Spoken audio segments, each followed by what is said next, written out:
you know when it's like good vibes only, or it's like those quotes and you're just like, listen, that might be nice for you, but I don't think, listen, that quote doesn't apply to me. Like there's certain things like in terms of like the self-help realm or self-care realm where you're just a bit like, okay, I don't know if I can believe this kind of thing. So I feel like this book is really good in terms of seeing someone who really didn't believe in like quite a lot, and seeing her transformation and seeing how she was actually able to come to terms with certain things that people did say.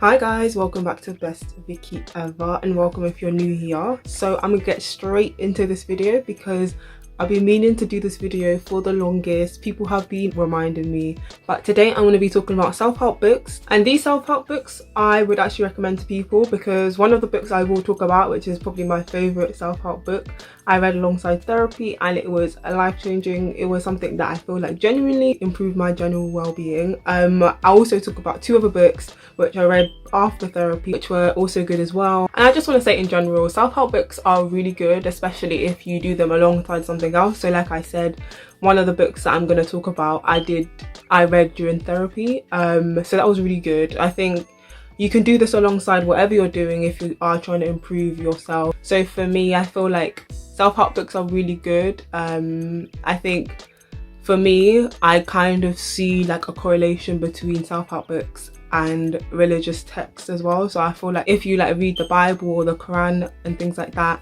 that's great. I think that's the source of where these self-help books get their insight from anyway.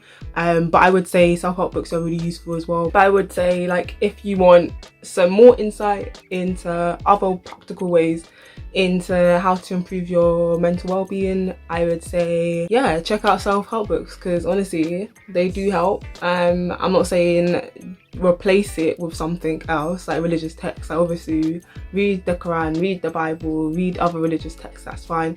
I would just say don't use it as a replacement, just use it as an addition, I would say. But before I get into the book recommendation, make sure you have subscribed if you haven't already, and let's get into the video. So the first ever self-help book I've ever read is called The Untethered Soul.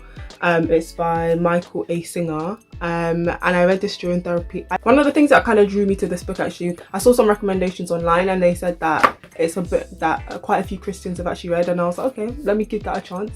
And it was amazing. It was life-changing. I think it was because it's the first ever self-help book I've ever read, so I think it kind of does have that effect on you. When it's the first self-help book you read, it kind of tends to be your favorite self-help book.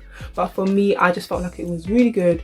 I would say if you are looking into getting self-help books, I would definitely 100% recommend this one. I feel like this book is really good for people who at the moment might be concerned with like their thought patterns at the moment. So like if you feel like you have anxious thoughts or like depressive thoughts, or you feel like your thought patterns are just like not where you want it to be, I would say I would definitely recommend this book. I feel like for me, the reason why I got this book mainly was just because at a time I felt like my thoughts were very like anxious, very intrusive. So I just thought like, okay, therapy was helping in terms of like calming down my mind. And then I read this book and I feel like it really gave me practical tools in terms of how to calm down and not go down like multiple rabbit holes which makes things worse. And I feel like this book really helps in terms of like calming down your mind and just centering yourself, and kind of helps in terms of like minimizing any kind of like anxious and depressive thoughts that you might have at the moment, just because I feel like it really breaks stuff down. It makes you realize that literally, I think especially if you are religious, this book I would definitely recommend, because it kind of makes you realize that everything you're feeling is kind of like a human experience. It's like human emotion. So like you having anxious thoughts, you having depressive thoughts, you having any kind of like thought pattern that you might be concerned with, it's common. Like a lot of people could probably relate to your experience. I just think it's because no one talks about it that you just feel like you're alone and you're the only one with like thought patterns that you're just thinking like what but you're literally not alone in this. And it kind of emphasized the fact that we all have a soul, so what we're feeling now is just kind of attached to our human experience, and that the fact that we're even able to notice these emotions, so we're able to know that, okay, my thought patterns are like this, I'm feeling anxious thoughts, I'm feeling depressive thoughts, like the fact that you're able to notice it is, you're kind of like your soul noticing it. And also a lot of the thought patterns you have, I did mention it in my therapy video, sometimes it is a defense mechanism. So in terms of like, if you feel like you overthink, if you think you like have a problem with like rumination or depressive thoughts or things like that, like they could be your mind just creating a defense mechanism. And it might have to do with the fact that if you're so much in your head, you're not facing the reality. I think that's what I learned in therapy as well. A lot of the thoughts that you have, if you're like getting bombarded with so many thoughts, sometimes that's just due to the fact that you want to not focus on your reality, so you're focusing on things in your mind, and that's a defense mechanism. So I think if you're able to identify things like that, that's when you're like, okay, this is happening because I can't really face my reality right now.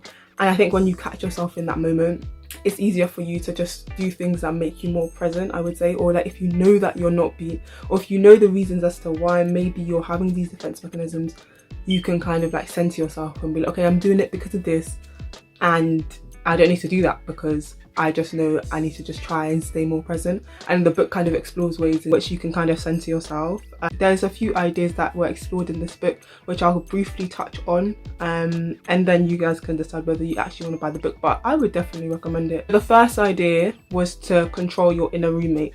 So what that means is like we all kind of have this kind of like voice in our head. So sometimes that could be like, it could be inner critic, it could be anxious thoughts, it could be depressive thoughts, it could be anything of that nature. And the book kind of explains that just don't engage with it. Like just don't engage with it. Like just notice you're having these thoughts, but don't start interacting with it. Like when you work yourself up and then you go down certain rabbit holes, then it's hard to like detach yourself away from it. So it's easier for you to kind of just center yourself and be like, okay, I'm having these thoughts, and kind of let them pass in a sense. So it kind of explains this idea of being an observer to your thoughts, which I think it's really helpful. Like some of these things I might be saying, you might be like, what? But I would say definitely give it a chance. Like that's the thing about these books, I would say, like just give things a chance. If they don't work for you, they don't work for you, but I think it's better to try it than not, because I feel like they actually are founded on things. So for instance, the fact that you should be an observer to your thoughts actually do help, because I was reading this book and it's like the more attention you bring to certain thoughts, the more likely you are to kind of think them, and then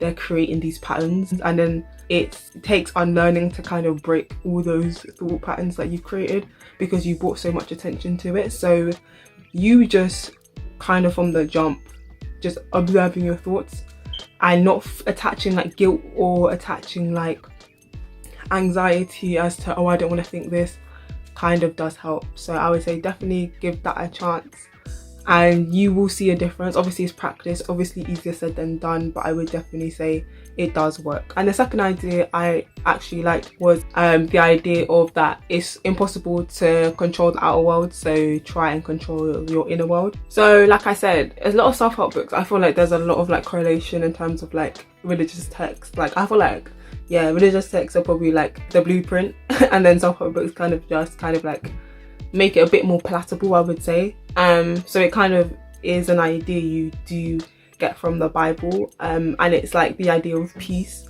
So it's like the idea that peace isn't your surroundings and the outer world being like all calm and like nothing happening to you, and like things will just go like smooth, like things will just be smooth sailing. Like understanding that listen, life is not like that. Like things are gonna happen, and it's your kind of like responsibility to kind of control your inner world. So try and like center you as a person, which obviously is easier said than done, but I think it takes practice. And like you just realizing that things are going to happen outwardly and that you need to kind of like do things to calm yourself down. And I think a great way in which they talk about how to do that is kind of like processing your own emotions. I think you just like in that moment, like if things go wrong, then like it's okay to be in your feelings, that's fine, but obviously don't stay there. But it's like that processing of what's happened is very necessary in order for you to let certain emotions go, because what happens is if you don't let emotions go, there becomes a blockage and it's suppressed and you're suppressing it, and every single time you're dealt with a bad experience, these emotions keep coming back to the surface. So it's like it's better to like feel your feelings, let them go, and each time it will just be easier for you to handle when things go wrong, because mentally you're already like, okay, in life things aren't always going to go according to plan. So it's like if you know that, you kind of just are kind of bracing yourself and being like, okay, this is a season of like craziness, but okay, I'm gonna process it and I know things will improve, kind of thing. But yeah, these things that I'm saying, they genuinely aren't things that just like happen overnight, but these are things I think you kind of have to practice in a sense in order for it to actually work. Yeah, but this was definitely my favorite book. I would definitely recommend it. I feel like this book is really good because it does make a great shift in your mindset. I think that's what self-help books do, and I feel like that's genuinely the key in terms of improving your well-being, is just shifting your mindset. Honestly, I think that's it. It's literally mindset. So I feel like reading books help you gain new perspective. So yeah, definitely recommend this one. I'm gonna talk about the second book. So the second book that I would recommend is The Alchemist. I know, so cliche, but it's everyone's favorite self-help book in the world. I wouldn't say it's my favorite one. I think it's because I read the Untethered Soul one, and I feel like that one I really liked, because I feel like it was very direct. I feel like this one it's a fictional book, so the other one's non-fiction, so you have to read between the lines a bit more, but there's so many gems inside this book. This book essentially is just a book about following your dreams and not giving up on your dreams, and kind of just the idea that the universe is here to help you out. There's a famous quote in this book that I think if you've read this book, you probably know the quote. And when you want something, all the universe conspires in helping you to achieve it. So what that kind of means is like when you start something, I don't know, you kind of just see things falling into place. So like for instance, you know, like when you start something for the first time, like you're beginning at something and you just like smash it, like you're just so good at it. Some people might call it like beginner's luck, but I feel like this book, that's what that kind of quote means. It's like the universe just kind of helps you out. It touches on this idea of like signs and omens, how you should just follow like the signs. So you know how for instance they're like God doesn't make coincidences and things like that. It's kind of like that, like things happen for a reason. So like follow the signs, your inspiration that you see. So like the universe is going to help you out, especially if you're following your passions and your dreams. So this book is very like motivational, I would say. I feel like if you like fictional books, this is definitely one to read. Yeah, let me move on to the last book, which is another non-fiction book. So the last book I'm going to talk about is You Are a Badass. So I literally have been seeing this book everywhere. Every single self-help video I watch, they'll talk about this book. So I was like, I have to read it. And I think this book is very, very easy to read. I feel like if you want it given to you real, read this book. I will say like this book is good for people who believe in God and people that don't believe in God. I'm gonna read the start of this book and you'll even see her vibe. You'll see what Jen Sincero is on. You can start out with nothing, and out of nothing, and out of no way, a way will be made. I used to think quotes like this were a bunch of crap. I also didn't understand what the hell they were talking about. I mean, not that I cared, I was too cool. What little I knew about self-help, spiritual world, I found to be unforgivably cheesy. It reeked of desperation, rah-rah churchiness, and unwanted hugs from unappealing strangers. And don't even get me started on how grouchy I used to be about God. So I feel like I've never read a book where someone kept it all the way real. Like I feel like if you feel like this, or if you felt like this ever, I feel like this book is really good. So she kind of gives her evolution on how she changed her mind about certain things, which she talked about in the introduction. So like even her idea on like, you know, when it's like good vibes only, or it's like those quotes and you're just like, listen, that might be nice for you, but I don't think, listen, that quote doesn't apply to me. Like there's certain things like in terms of like the self-help realm or self-care realm where you're just a bit like, okay, I don't know, this is sounding a bit like fluffy, or sounding a bit like, I don't know if I can believe this kind of thing. So I feel like this book is really good in terms of seeing someone who really didn't believe in like quite a lot, and seeing her transformation and seeing how she was actually able to come to terms with certain things that people did say. Like as she mentioned, she did talk about like God and stuff, and like her not really understanding like the whole God thing. So that's why I said, if you're an atheist or agnostic or whatever, or you're not too sure about like God and things like that, I feel like this book is really good, because it kind of, she emphasizes the point that I feel like in order to like improve your general well-being, I just feel like she says that you kind of need to believe in something, and you'll see kind of a transformation from there. I feel like she doesn't really subscribe to any religion. I feel like she gives me more like law of attraction vibes from this book, but nonetheless I feel like there's certain things she does talk about that are really helpful, and she really does give like very practical tools, which I have seen align with like other things like religious texts and things. I feel like this book is very real. Like she's so real. Like she cuts any kind of like crap. Like it's not fluffy. You know when someone's speaking to you on a real, like this is the vibe she's on, and I think it's really good, especially if you don't understand certain things or certain concepts when people say it, or it doesn't really resonate with you. You'll see kind of her transformation, and then she also kind of like empowers you in terms of like just taking control of your life and trying like to cut out self-limiting beliefs and things like that, because she does talk on ideas like the subconscious thoughts. Like there's certain things that are limiting you and ways to kind of unlearn that and do practical things to help you out. And she also talks about the fact that yes, we're gonna fear things, but kind of just do it anyway, because the feeling of not doing something will probably feel worse than if you actually did it. I feel like she made really good points. And she, throughout the whole book, she always talk about the notion of like self-love, and she always re-emphasize it throughout the whole thing. So I feel like this book is really, really good. I did enjoy it. It was a good read. There's a lot of gems inside. So I'd say, yeah, I feel like if you're not 100%, I feel like if you like that introduction I read, then this is the book for you kind of thing. But yeah, these are my recommended self-help books that really have helped me improve my general well-being.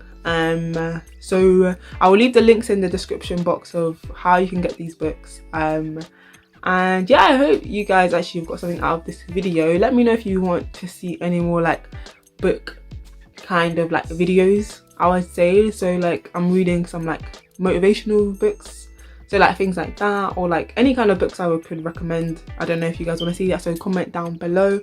And yeah, I hope you guys have enjoyed this video. Give it a thumbs up if you have. Also don't forget to subscribe if you have not, and I shall see you in my next video.